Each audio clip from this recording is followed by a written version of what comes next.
তো গাইজ আজকে মা মনসাকে নিয়ে ভিডিও করেছি, তাই একটা ছেলে দেখো কত বাজে কমেন্ট করেছে, মাং মারানি মা মনসা। ছি ছি ছি, এই কথাটা ভাবতেও আমাদের লজ্জা লাগছে যে এই পৃথিবীতে আজও কিছু পাপী মানুষ আছে যে এই সব বাজে কমেন্ট করে। তো এই ভিডিওটা সবাই অনেক শেয়ার করো, আর এই পাপীটার যেন অনেক বড় একটা শাস্তি হয়, এটাই আমি চাই।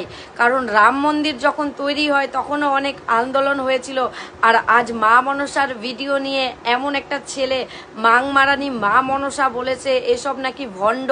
এই ছেলে বলেছে, তার বাবা মা আছে কিনা আমরা জানি না, কিন্তু সবাই এই ভিডিওটি যত পারবে শেয়ার করো, আর এই ছেলেটার যাতে শাস্তি হয়, এ যাতে পাপি পায়। হে মা মনসা, এ যাতে এমন বিপদে পড়ে যাতে তুমি ওকে রক্ষা করার জন্য ওই পাপিটাকে দেখাও যে ও কত বড় কথা তোমাকে বলেছে। হে মা মনসা, তুমি ওই পাপিকে পাপ দেখাও। কারণ এত বাজে কমেন্ট করেছে, তোমার ভালো লাগেনি, তুমি এড়িয়ে চলে যাও ভিডিওটা। তুমি এত বড় কথা কেন লিখেছো মা মনসা?